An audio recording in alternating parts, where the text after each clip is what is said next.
Astrology एक ऐसा subject है जिसमें हमारे समाज में काफ़ी काल्पनिक धारणाएँ यानी कि मिसकंसेप्शंस बने हुए हैं और यही वजह है जिसके कारण एस्ट्रोलॉजी जैसे मेरे हिसाब से काफ़ी एडवांस साइंस को हमारे समाज में जगह मिलने में मुश्किलात आ रही हैं।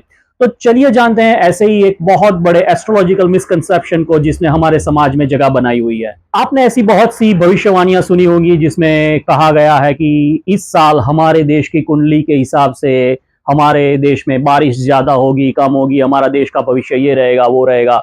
हमारे क्रिकेट टीम की कुंडली के हिसाब से इस साल हमारा देश क्रिकेट वर्ल्ड कप जीतेगा या कांग्रेस पार्टी या बीजेपी या कोई भी पार्टी उसकी कुंडली के हिसाब से ऐसा परफॉर्मेंस देंगी या हमारे कोरोना के काल भी ऐसा आपने सुना होगा कि कोरोना इस महीने खत्म होगा या ये साल में खत्म होगा वगैरह वगैरह।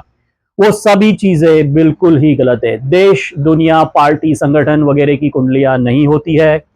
कुंडलियां सिर्फ इंसानों की होती है, जानवरों की भी कुंडलियां नहीं होती है। ये जानना बहुत जरूरी है कुंडलियां कैसे बनती हैं। जो बेसिक चीज है वो कुंडलियां बनती हैं 9 ग्रहों से और ये जो 9 ग्रह है उसको हमारे शास्त्र में लोकपाल कहा गया है। वो लोगों का पालन करते हैं, ना कि देश का, दुनिया का, समाज का, पार्टी, संगठन वगैरह का।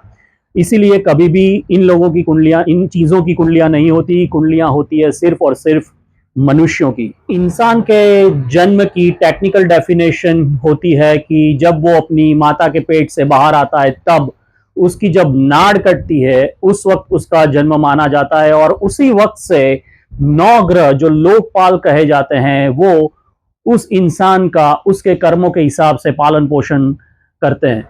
जैसे 9 ग्रहों को लोकपाल माना गया है ऐसे ही 4 देवताओं को सृष्टि पालक माना गया है। वो है इंद्रदेव, वरुण देव, वायु देवता और अग्नि देवता। हाँ, उनकी असर जरूर होती है देश और दुनिया के ऊपर, पर संगठन, पार्टी, देश, दुनिया वगैरह की कोई कुंडलियां नहीं होती। फॉर एग्जाम्पल मैं आपको बताऊं कि अगर आप भारत की कुंडली गूगल में सर्च करेंगे तो आपको दिखेगा कि वो 1947 के टाइम की भारत की कुंडली आपको दिखाई देगी। तो क्या भारत आजादी से पहले एग्जिस्ट नहीं करता था? बिल्कुल करता था।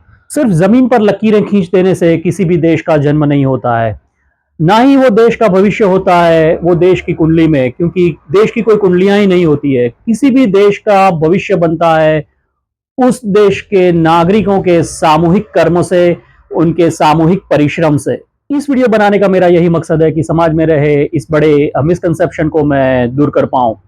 तो मैं ऐसे ही वीडियो एस्ट्रोलॉजी के ऊपर लाता रहूंगा। आप मेरी इस यूट्यूब चैनल को सब्सक्राइब कीजिए, इंस्टाग्राम पे मुझे फॉलो कीजिए, मेरे वीडियो को लाइक कीजिए और फॉरवर्ड कीजिए ताकि ज्यादा से ज्यादा लोगों को इसका बेनिफिट मिल सके।